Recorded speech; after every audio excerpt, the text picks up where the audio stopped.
Ladies and gentlemen, welcome to my first and completely new YouTube channel, The Heist Fellow. On this channel, I'm going to show you all the tips and tricks that I have learned from my gaming experiences.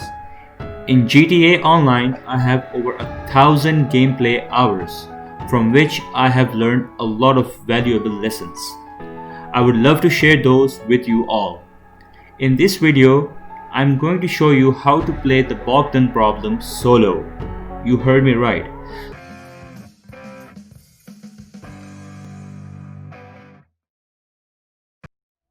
You must already be wondering, what do I mean by pulling the Bogdan problem solo? So let me explain. If you thought that you could do it yourself in a one-player lobby, then you're totally wrong. You cannot do that. You still need to be a two-player lobby. Then how is it solo? So please let me explain. I'm not kidding. This is solo because I am the only person controlling both the characters. To do that, I have two PCs, and on each one of those PCs, I have different copies and accounts of GTA Online. To do this, you will also need either two PCs or two Xboxes or two PlayStations or two of any of these platforms. Even if you have a PC which is good enough to run GTA Online and an Xbox or a PlayStation, I think you can still pull this off. Let me explain how I do this. The bigger screen you see is my primary account, where I want to get paid. And the smaller screen you see is my secondary account, from where I will launch the Bogdan problem. Of course, you must have done all the prep and setup missions already. In the end, I will unplug my Ethernet cable, which will allow me to do this repeatedly. Each time this will pay me $1 million in my primary account. I'm logged into an invite-only session from my secondary account. I always like to invite my primary character over into the same session as my secondary character. This is to avoid getting stuck in the loading screens. If you were to jump between public lobbies with loads of other players, loading screens would consume a lot of your time. Sometimes there could be errors while switching between sessions, which could complicate things and result in a lot of time being wasted. Now that the secondary account has loaded, I will invite him over at the facility as well. I aim to have both the characters in the heist room together before launching the mission. Taking this much trouble has always proven more reliable and time-saving than relying on my network and connectivity with Rockstar servers and their robustness. I advise you also do the same. Please make sure to grab and fill up on snacks from the secretary here if you not already are. Following this guide, most likely you will not need those, but it does not hurt being on the safe side. Once you have made it to the heist planning room, you will have to register as CEO on your secondary account and have your primary account as your associate. This ensures that the moment you will launch the mission, your associate will also automatically join. This could potentially save you a lot of time and trouble due to errors that could occur in your network and connectivity with Rockstar servers. Let's quickly launch the mission and join the lobby with both the characters. Set the difficulty to hard and fill up on ammo and armor. On the next screen, make sure that you give your primary account 85% share of the reward. This amounts to almost $1 million. Another extremely important thing to do here is to make sure that you assign your primary account to the submarine team. And keep the secondary account for the air support team. This ensures that by going inside the submarine and killing all the NPCs with your primary account, you gain all the experience points. This way you will obtain 4,000 plus experience points, and trust me with that, you will level up relatively rapidly. Let's go to the next step and choose your costume and your vehicle. Make sure to choose a suitable and fast vehicle. We do not want it to slow us down during the mission. After you have stepped out of the facility, you do not need to touch your secondary character. Controlling both of them together is hard enough already. Plus, there's absolutely no need for you to do that. So just let your secondary character wait there outside the facility, but do make sure not to get kicked out of the session for being idle too long. Then just go ahead with your primary character and head towards your vehicle. Please just ignore what I'm doing on the phone with my secondary character. I was just trying to call my driver for a better vehicle than the tuned buggy. That is not part of the guide right now. Now I'm going to drive to the Stromberg, collect it, and then drive and dive towards the submarine. Meanwhile, I would like to take a few minutes to explain my motivation for playing solo like this. Firstly, I'm sure many people cannot do what I am doing because most likely people do not have the hardware for this kind of setup. I mean, not everyone has two devices with two separate copies of GTA Online on them. Nonetheless, I believe what I'm doing is unique, which is why I love to share it with the community.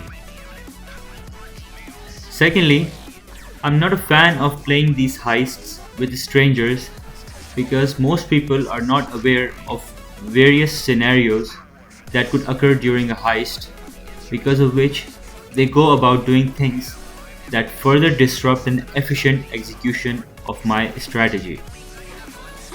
I can explain some of those things here. Sometimes, for example, there might not be a sea shark on the beach, but for that you do not need to look around much.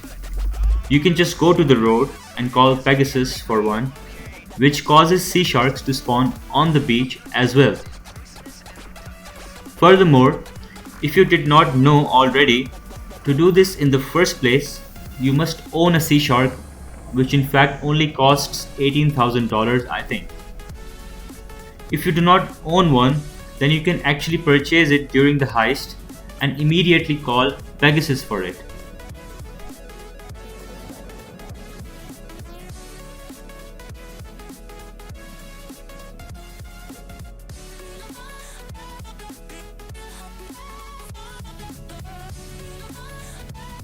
Once you are on board the submarine, I recommend you use assault shotgun to take out all the NPCs because it contains 35 rounds, deals considerable amount of damage and fires at a really high rate. It is the perfect weapon for such close range enemies in such tight spaces. Just make sure not to die in here, otherwise you will lose the $50,000 bonus and get into a lot of trouble of loading screens and having to press continue and then start over from the most recent checkpoint. So just be careful to avoid that, because doing this in one go is rewarding, efficient and highly fun. You can see that the camera is panning around the scenery on the secondary screen, so just make sure that you do not get kicked out from the session there. After breaking this guy, we will head upstairs to the control room. On the way we have to be sure of one NPC which spawns near the kitchen and sometimes near the stairs. But this NPC is a little unpredictable, so you have to be careful because if you're careless, he might end up killing you. Fortunately, it did not spawn this time, so let's just head upstairs.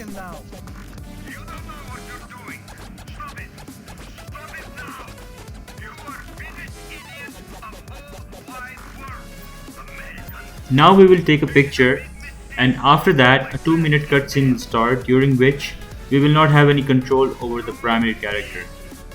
Lucky for us, during that cutscene we will begin moving with our secondary character. Now we will run over to our car and drive over to the beach with our secondary character as quickly as possible.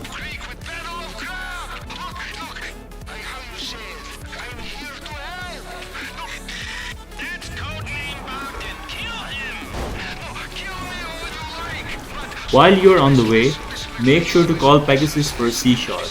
This is to ensure that when you get to the beach, there are sea sharks available in the sea. Otherwise, if you leave it to chance, you might not be able to find a boat or a sea shark. Thank you, madam. Your beautiful You might be wondering why this is so important. All this trouble and carefulness is to make sure that the sea sharks are on the beach, because if they are not, you will not be able to get into the sea to pick your primary character up after it exits from the submarine. And if you are unable to do that, your primary character will have to swim all the way back to the beach, and you will most likely not be able to finish the whole mission within 15 minutes and end up losing the $50,000 bonus.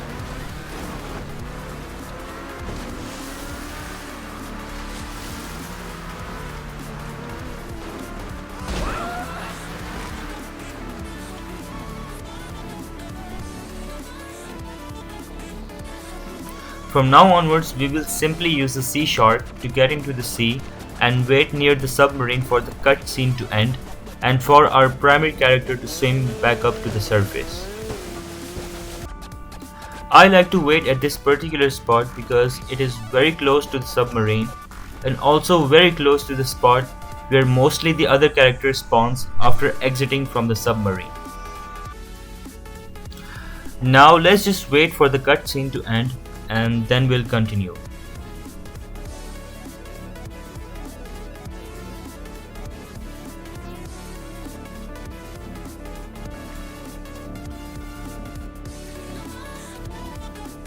This part could be challenging for most of the people because we are trying to get on the sea shark as quickly as possible, and for that we are moving both the characters simultaneously. That can be mesmerizing and confusing for some people since our minds are not trained to perform different functions with both hands on different objects simultaneously, which in this case happen to be keyboards. Maybe people who are drummers or ambidextrous will have easier time doing this. Nonetheless, I believe if I can survive doing this, so can anyone else with a little practice. We should be able to get to the beach very quickly thanks to the sea sharks. Without these, our lives could have been very hard and we would have lost the $50,000 bonus as we would have failed to finish within 15 minutes. Once we are on the beach, we get in the car and drive to the Avenger.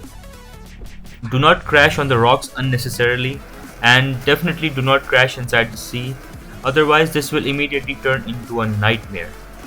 While I was recording for this video, I did end up in the sea once. We really need to avoid doing that. Now that we are at the Avenger, get into the pilot seat with your primary character or the other one if it is easier for you to control that character during flight while having clear access to the Ethernet cable on the device running the secondary account. I like to fly the Avenger with the primary character. There is no need for you to fight back with these helicopters, and there is no need to get onto the turrets as well. You will not be able to do that solo anyway. Just gain altitude, pitch upwards and turn the engines. Then simply fly over to the airport. During the flight, you might want to open up your bank account from your secondary character and transfer any cash you might have into your bank account.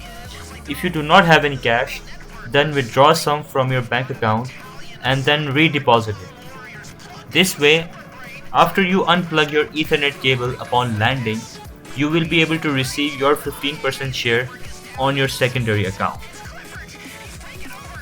I'll just skip over most of the flight towards the airport. Now that we are very close to the airport, I feel that most of you will wonder that this is just some trick that I'm pulling on you. You might think that I'm not truly doing all of this by myself. Therefore, to prove my truthfulness and to demonstrate to you how I do it, I will show you a short clip of myself doing this. I have a modest setup unlike most of the YouTubers, but I'm just trying to make it work. You can see 2 screens, 2 keyboards, 2 mice, and my 2 hands as well. This is how I am doing it. We have approached the most important part of this heist. Turn to hover mode, slower the Avenger down and lower the altitude. Lower the Avenger and touch the ground. The moment you see a transaction pending icon on the lower right corner of your secondary screen, immediately unplug. You can even unplug the moment your secondary screen flashes green upon landing, but then you will not get paid on your secondary account. Therefore, disconnect the cable when you see the transaction pending icon.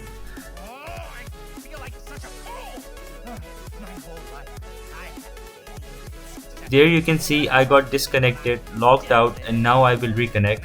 log in again, and then launch into an invite-only session.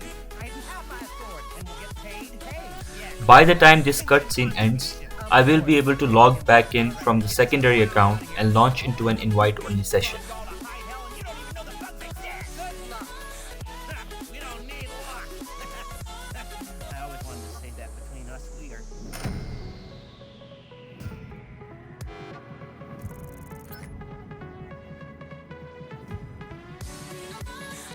You can see that I got paid $1 million for this heist, and I finished it in 11 minutes 35 seconds without dying. This is really good because I have had the worst experiences with strangers.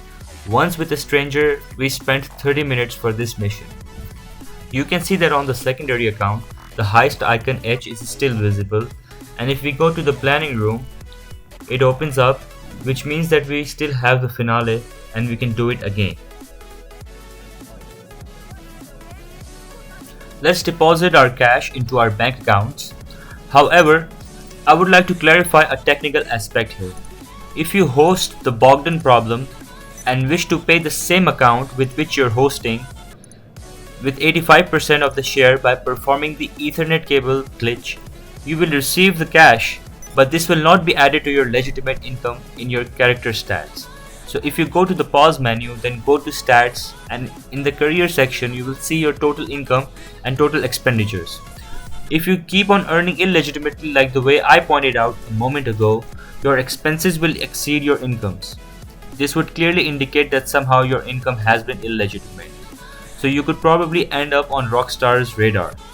Anyway, I hope this was interesting to you. It certainly was fun for me a lot. I have some great content coming up in the near future, so please like, share and subscribe. Good day ladies and gentlemen. The Heist Fellow signing out.